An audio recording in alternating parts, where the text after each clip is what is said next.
We're going to compare the TP9 SFX and the rival. Stay tuned.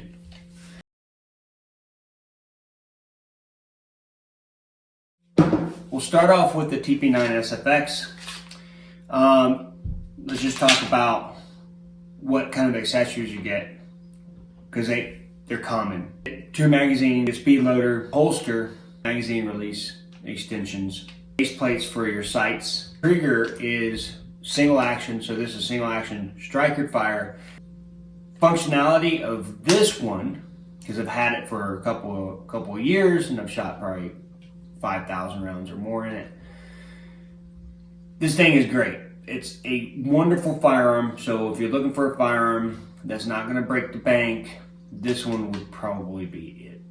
Out of the box, I have to say that, out of the box, without doing any modifications, this trigger is the best trigger I've ever shot. It is a little crunchy, right? But once you get to the wall and you get used to knowing where that wall is, which is right there, once you get used to that, that trigger is great out of the box.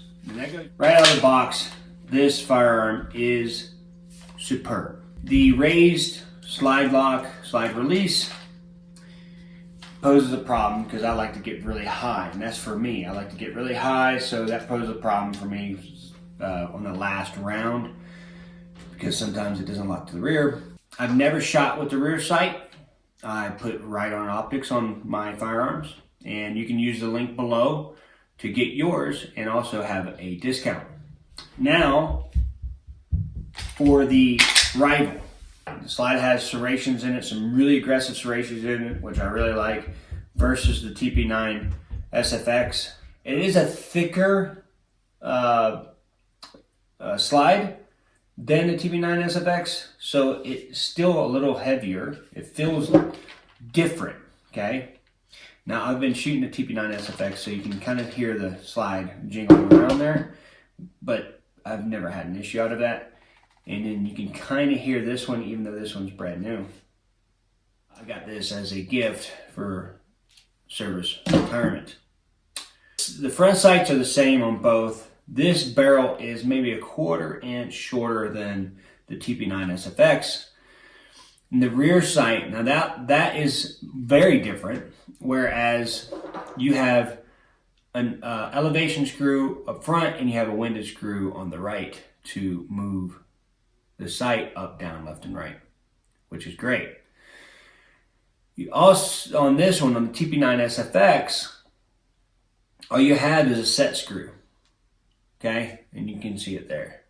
But there is no up and down adjustment. I'm probably not going to use the rear sight on this one very much, if at all. I'm planning on replacing it with the right-on EED.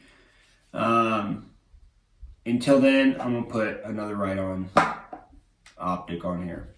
The other difference is the slide release / slide lock, however you want to call it, doesn't matter. It does 2 functions. It's ambi, okay? Yeah, there's the right side, there's the left side. So just like the TP9 SC is ambi, this one is also ambi. So with this ambi slide lock, slide release, I don't have to change my grip, which is awesome. So I really like that feature. The magazines come with a plastic base, much like your TP9 SFX. Well, actually, no, the TP9 SFX comes with 2 20-round magazines, which has a plastic base. So originally these are 18 rounds, and then you get an extension of 2 rounds. Whatever, it's negligible, who cares? I bought this Pro Mag aftermarket, but you can kind of see what the 18 round mag looks like. And this little adapter here is for my Mantis X system, which also you can follow the link below and get Mantis X. With the rival, you get the plastic base, but if you put your magwell on it, which comes with the firearm, you need to put these metal bases on here for just to not really extend the capacity of the magazine, but to extend past the magazine well. You can see there, it's just barely past the magazine well. The biggest difference between the Rival and the TP9 SFX is the trigger. Now I want you guys to see something. In this TP9 SFX, if I pull the trigger, there's a false wall right there. It's crunchy. And then when I get to the wall, from the wall, the trigger is very crisp from the wall. But until you get to the wall, it's crunchy, okay? So false wall, wall, release, okay?